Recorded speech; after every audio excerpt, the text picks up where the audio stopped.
You are listening to the Disney Dream Girls, an unofficial Disney theme parks podcast, and this is show number 402 for Sunday, the 27th of March, 2022. Where dreams begin.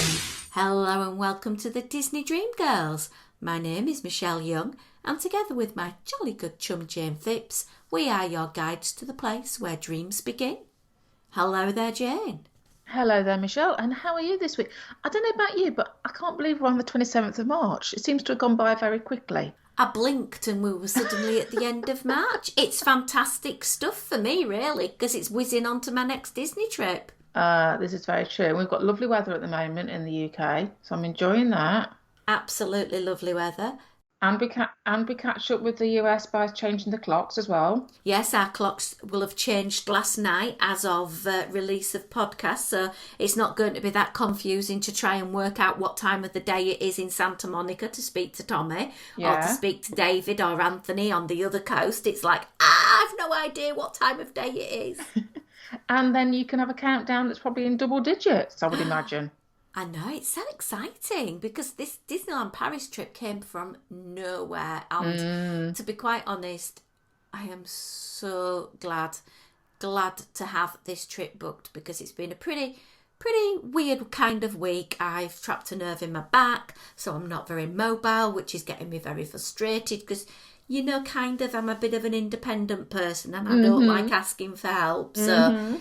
Yeah, you know what I'm like. Strong-willed and determined. Two words that spring to mind with you, missus. I know. And I've started binge watching a new series on Netflix, so I am going to have a bit of a lazier couple of days, I hope anyway, because I've got really into this show called The Sinner, and it's really, really good. The first one was amazing. So I'm very excited about completing the 4 seasons that are on Netflix because I am just devouring the TV seasons because the weather's been poor, but now it's better. You don't know. Yeah, I must admit I am debating what to do at the moment because it's like, do I go out? I've got jobs to do indoors, but the blue sky and the sunshine and it's only March and this is very unusual for the UK. I know we like talking about weather, but when the weather strikes, you have to make the most of it. True. Got Joseph's christening on Sunday, so I'm very excited about that. Oh, bless. And I had to kind of explain to one or two people the difference between a baptism and a christening because obviously it's to do with different types of belief systems and this, that and another. But yes, it's basically his religious naming ceremony that's going to take place in our church, and he is going to formally get his name, and a lot of the family are going to get together and have some nice food and celebrate his official naming. Yeah, lovely. Yeah, welcoming into the good old Church of England. Thanks, Henry VIII. That's my sideline into the history topic I've just been teaching at school, which was all about comparing Queen Elizabeth I to Queen Elizabeth II. So I am so up on that. Oh, right. Okay. Elizabethan history, right. I love a bit of history. But talking of history, you have some more relevant to the podcast. That was a very nice segue in there, Michelle. I'm very impressed with that. It's like I've been doing it for 10 years, isn't it, love? Something like that, yeah. Well, I've only got one little bit I'd like to talk about today. But it is related to March 27th, and it's going to go back to well before we were even twinkles in anybody's eyes. I'm going back to 1901. Oh. Yeah, so cartoonist Karl Barks was born to Arminta, strange name, and William Barks on a farm in Merrill, Oregon. In November of 1935, when he learned that Walt Disney was looking for artists for his studio, he decided to apply, and he was approved, and he had to move out to Los Angeles, California. He was one of the 2 trainees in his class who was eventually hired, and he went on to draw Donald Duck comic books. He started in 1943 drawing the comic books. For 3 decades, he drew Donald Duck. He invented Duckburg and many of its inhabitants, such as Scrooge McDuck. And the quality of his scripts and all of his drawings, he got 2 nicknames. He was nicknamed the Duckman and the Good Duck Artist. Why do I feel I have to be very careful saying those? In 1991, he was inducted as a Disney legend, as he should have been, of course, and that was 9 years before he died at the age of 99. How Oh, about that? what a And well-lived life. what a well-lived life. And we do have a little quote from him. I always felt myself to be an unlucky person like Donald, who was a victim of so many circumstances. But there isn't a person in the United States who couldn't identify with him. He is everything. He is everybody. He makes the same mistakes that we all make. Oh, I thought, oh, he's really obviously really identified with his character, and that's probably why we all love him so much, because there is something in there that we go, yeah, get you, know where that's coming from. So there we go. Karl Barks, born on this day in 1901. fantastic stuff.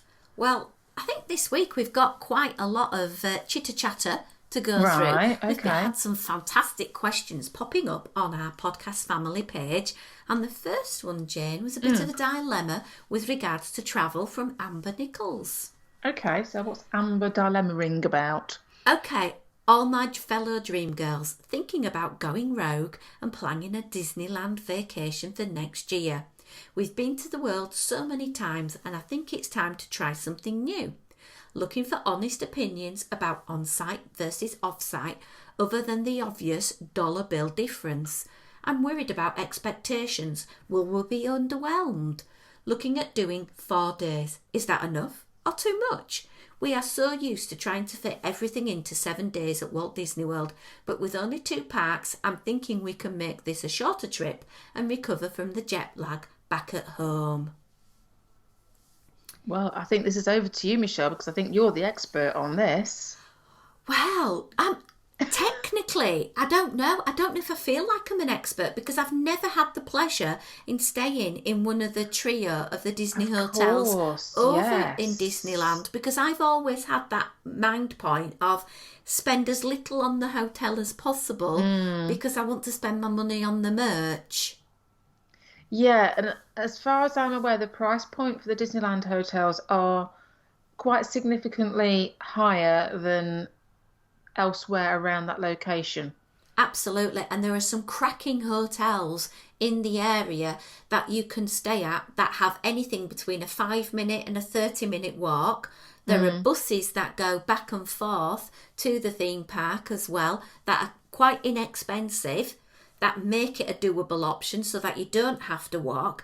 I never really bothered that much with the buses. I did occasionally sneak onto the Toy Story bus from the car park, but I was an annual pass holder, so I don't feel too bad about that. But yeah, there's so many. And Katie Smith said, well, what about the Candy Cane Hotel, Candy Cane Inn? She stayed there twice and she absolutely loved that. I've stayed at about 9-10 different hotels. I've stayed at, I think, the Marriott, the Hilton, the Red Lion, which seems to be a very big favourite with us Brits. I've even stayed at the Tropicana, which literally you can spit into Disney property from if you wished. So yeah, there's so many to think about, and I suppose it's really down to your budget and what you're prepared to pay or what you're prepared to gamble, because you can use one of these hotel booking sites and literally just book a star level in a particular radius of the theme park and not find out where you're going till literally a couple of days before or after you've booked. Right, well, it would be one option to if you're going to be brave about it, wouldn't it? I have actually done that, and you can, if you're a very good detective, pretty much work out which out of the 3 possible hotels it could be. And every time I've ended up with the Hilton, so I ain't been going to complain at that. No, definitely not. So I've had some good deals. I suppose is that well, it's the age-old question, isn't it? Is we know we're going to be paying more to go to a Disney-owned resort, but are you going to get anything significantly better by staying there? And like you say, if everything else is so close, I mean, when we went, we were there 2010, and the hotel that we got, which was part of a multi-centre stay that we'd package booked, but it was only short. They had a complimentary shuttle bus, so it wasn't an issue at all. And I didn't feel that I was being done out of an experience by not staying in a Disney hotel, if you know what I mean. I suppose it's just down to what you expect. For me, save that money, and then part of me's torn because Genie Plus and Lightning Lanes is a thing, and if you've got a limited amount of time in the theme park, maybe the money you're saving you can actually utilise. And I hate to say this, but when you're facing a 180-minute wait for a particular attraction, that $10, $15, whatever, pay that to Disney and be able to do more in the time you've got there would be my recommendation. It's not like you're an annual pass holder where they'd probably say, if it's over 30 minutes, I'm not waiting in that line. You know, and there are some amazing attractions over in Disneyland and Disney California Adventure that you really have to do that are unique to that resort. Yeah, so I suppose it's a case of looking at the time of year that you're going, trying to guesstimate what the crowd level is going to be like and how that's going to impact you, isn't it? I know I did see somebody, you know, and it's one of those things for us travelling from abroad, and we're probably having to budget a decent amount in advance and figuring out what we're going to be paying. I suppose for the Genie Plus, if you add it onto the cost of your holiday from day one and just go, you know what, we'll bung it on the tickets, it's there, we'll pay for it as that, and therefore you're not buying it extra on the day, perhaps that takes the sting out of that a little bit. But that's because we're unfortunate to be travelling such a long way and having to pay out vast amounts of money anyway just to get over there, never mind anything else. True.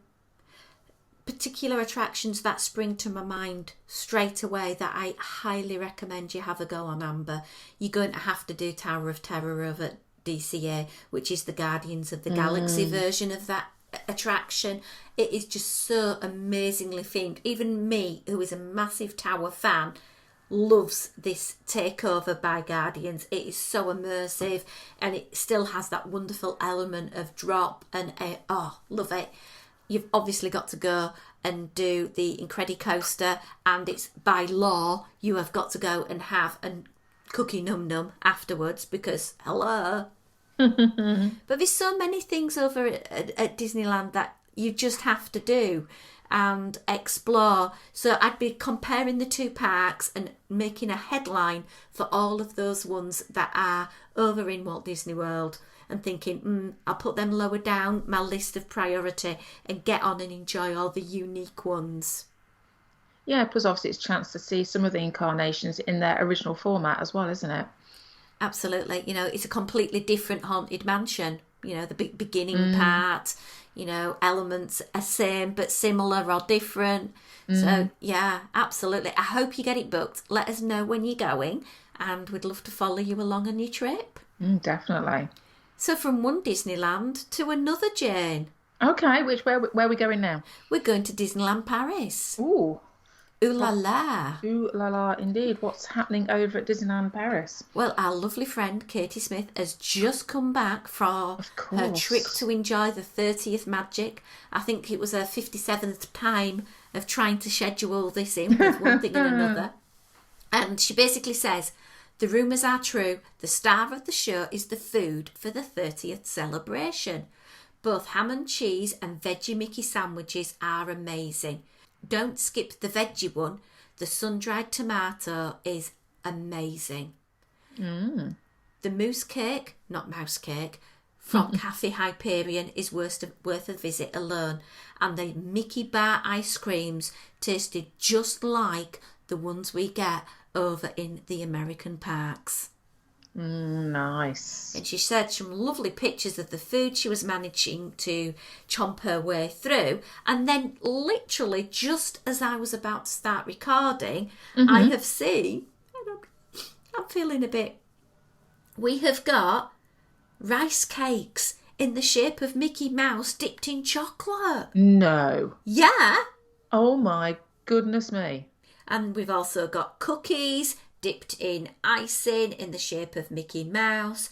They are really, really upping their game, and I am so excited to literally snack my way around DLP. It looks and feels like this 30th celebration is really a celebration for Disney fans to go to Paris and actually get a real taste of what you can get in the American parks. Yeah, well, let's hope. I mean, it might have taken them 30 years to do this, but let's hope that they don't just dismiss it after the 30 celebrations, that they continue with this, because it's something we've always said, hasn't it, about the food offerings and particularly the snack offerings at DLP, that they were somewhat lacking compared to what we're used to. So it'd be nice to think this is just the start of something good for them. And just when you thought it couldn't get any better, Mm-hmm. Starbucks have released a DLP 30th cup. Oh, I wonder who's going to have to get her mitts on that one. Me. I'm already taking pre-orders off friends who've already messaged and said, if I PayPal you, could you get me one? It's like, yep, I'll make a note. They have got the classic cup, and they also have a large water bottle. I think the cup is about €20 and the water bottle is $21.90. Very exciting, very beautiful, iconic images with the classic 30th logo on it. So exciting, Jane. It really, really is. I just hope they don't do the good old classic, we're sold out. Yeah. Well, hopefully it's not too long till you go, is it? So let's keep fingers, toes, and anything else we can crossed for you. Yeah. So we've talked a little bit about Paris and about the wonderful things that are happening over there. Mm-hmm. How about hopping back to Disneyland again? Oh, right, okay, crikey. We're getting the air miles up, aren't we? Well, we are so blessed this week. Our listeners have literally been bombarding us with all of their trip news. And this one is from Eva Williams-Frank. And she is telling us a little bit about a very special meal she went to. Very lucky lady. Oh my word. So, for those of you who are unaware, inside the theme parks, spreading out across over to Walt Disney World now as well, but in Disneyland itself, there is a special unique club called Club 33. Mm-hmm. It's incredibly expensive to become a member. There's a waiting list, and for your average Disneyland fan, they probably don't know it's there. But for hyper fans like all of us, we know it's there, and we clamour for details of how we can get in and enjoy not only the wonderful food, the amazing decor, but those little nods and touches. Definitely. It's got a lot of history. So this is from Eva as she tells us a little bit about her trip. Good morning, Dream Girl podcast family. Wanted to share some photos from an extra magical trip we had to Disneyland last week. Our first evening, St. Patrick's Day, was spent sitting at the bar at Napa Rose enjoying a cocktail and a delicious dinner. So much fun. On Friday, we rope dropped Disneyland and were able to get on Peter Pan in a 15-minute wait. Oh my word, the gods were smiling on her. I was going to say, wow, that's amazing. It's like, wow, where were the people? It's normally an hour by rope drop anyway. Then we went on Snow White's Enchanted Wish, followed by breakfast at Carnation Cafe. Nom, nom, nom, nom, nom. It's like I planned the trip for her. I was just going to say, I'm very jealous so far. After going on a few more rides, we went back to our hotel to change into our fancy clothes for an extra special lunch at Club 33. The club is celebrating its 55th anniversary and has a special menu, china, and of course, merchandise. One of the best reasons to go there. Our lunch was amazing and I had fun making some purchase choices from the cabinet.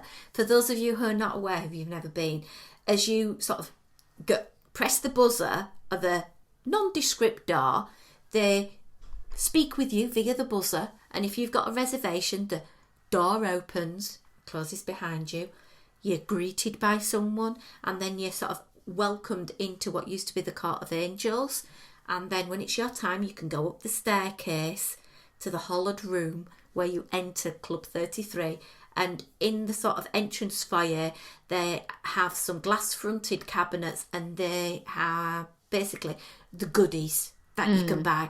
They've had exclusive Dooney and Burke's, exclusive pins, exclusive baseball caps, spirit jerseys, you name it. And you can only get it if certain conditions are met. You have to have your Club 33 contact with you. So I'm very blessed to have picked up a few mementos from there, from past trips as well.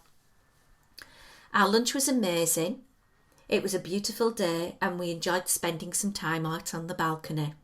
A visit to the club is truly a special experience, and though I have been fortunate enough to visit before, I treat each visit as if it's the only time I will be there, and I hope you enjoy the pictures. Yeah, I think that's how you've got to view this, isn't it? You might be lucky enough to go more than once, but while you're there, savour every moment. Yeah.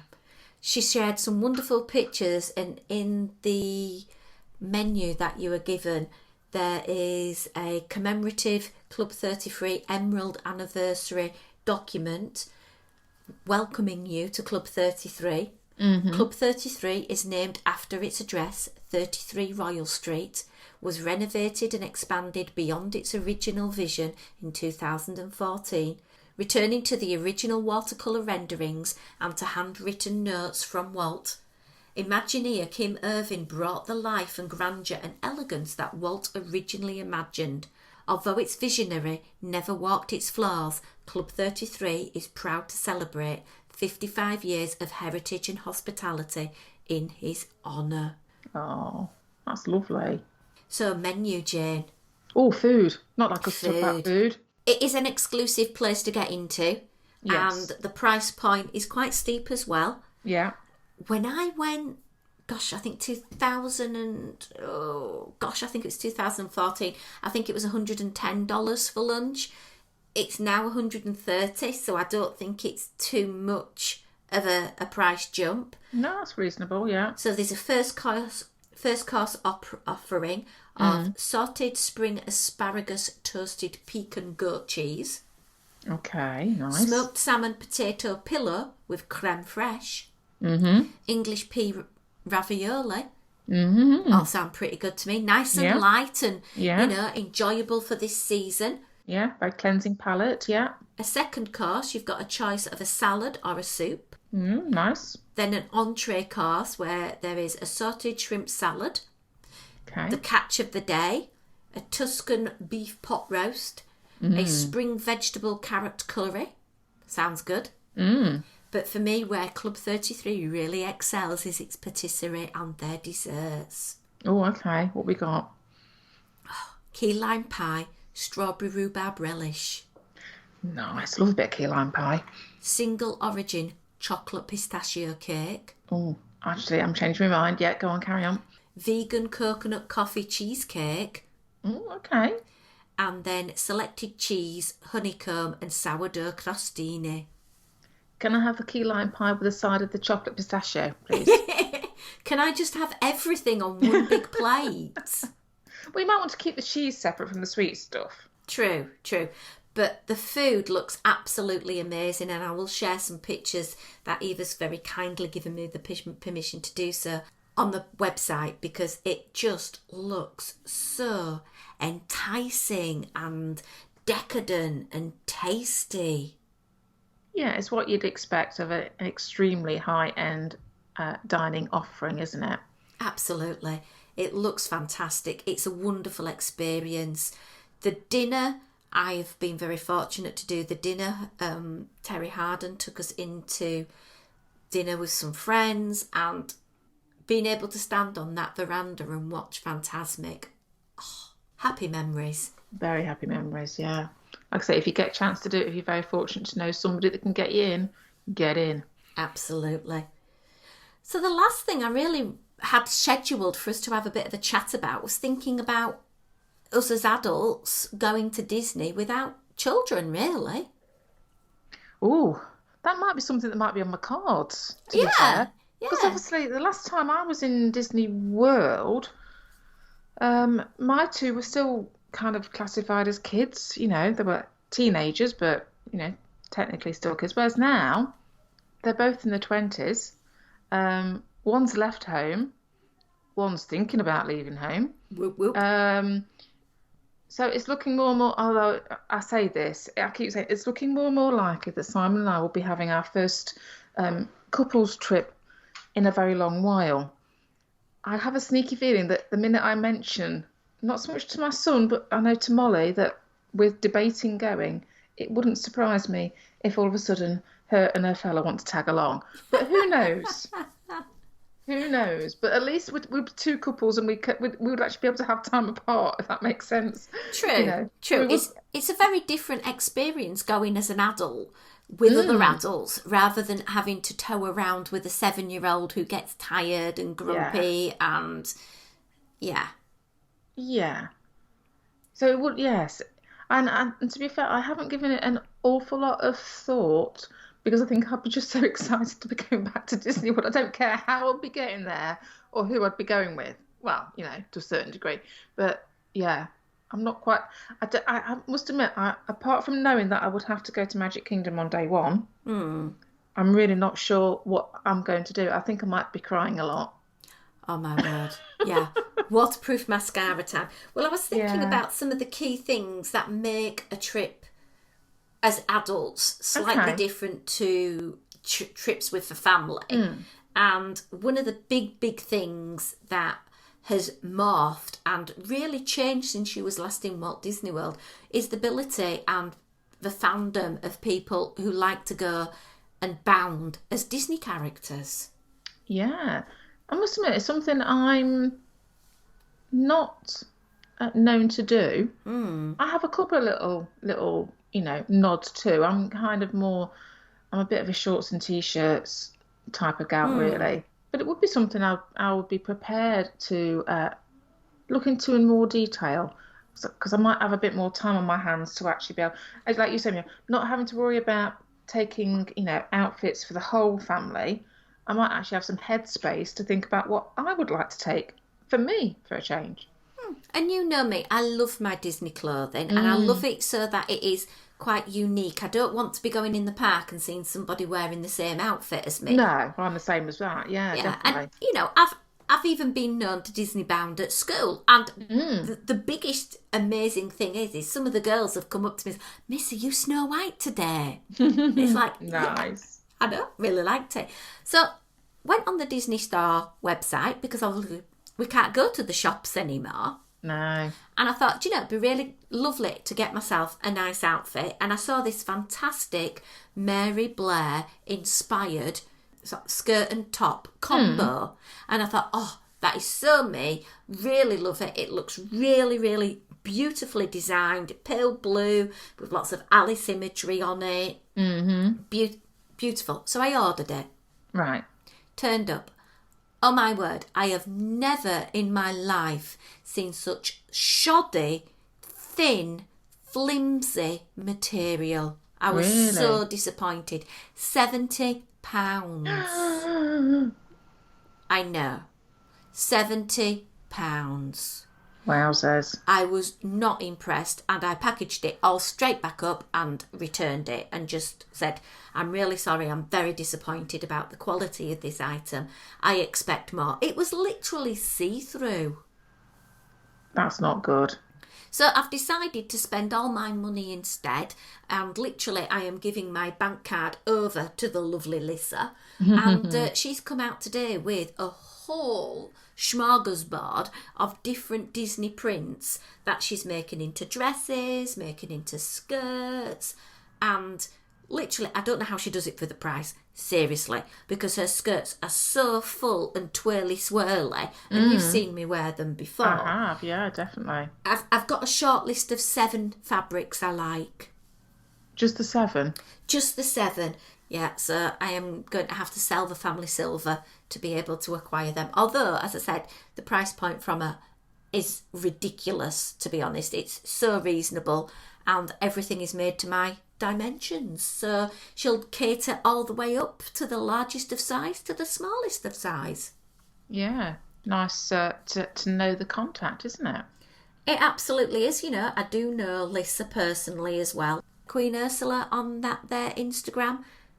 And her orders are open, so if you decide to buy anything, let me know, because it's exciting. And then we can spot you around the parks when you go, Michelle. We'll know how to spot you in a crowd, won't we? Oh my word, it'll be like, thank heavens I'm taking my car to Disneyland Paris, because I'll have so many frocks. That's the only thing, isn't it? Talking about Disney bounding, it's that element of what do you need to do what you want to do, and can you fit it in your case or not? But then I thought about other things that you do as adults, and another thing that came to mind was thinking about gifting. Right. Making little gift bags and giving them out to cast members. Okay, yeah. That's Now, something you've done before, isn't it? it is, because on the cruise line, it's something I do for the room hosts. Yes. But with COVID in the past, it's been a little bit, can we, can't we, can't Of we? course, yeah. But yeah, giving out a little bit of English chocolate to people is something I've done before. Providing you can get it over there without it melting, yeah. True. This is one for you, Jane. I know you like doing this. Oh, okay. Enjoying the magic on Main Street and just sitting back with a snack, a drink, and just soaking it all up. Atmosphere, yeah. Watching people, just chilling. And, watching people is the best.